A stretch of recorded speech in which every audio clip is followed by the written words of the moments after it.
Today we'll be unboxing the EVGA XR1 Lite USB game capture device. So I wanted to get back into streaming on a budget since the Elgato HD60S was out of my price range, coming in at a whopping $45.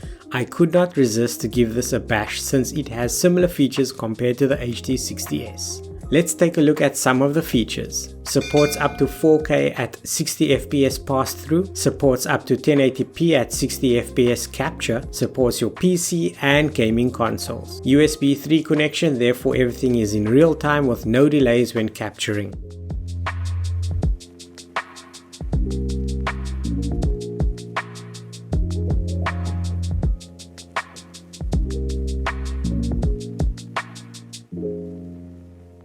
Overall, I think this is a great device on a budget. If you want to see it in action, then please feel free to check me streaming on Twitch and YouTube. Details are in the description below.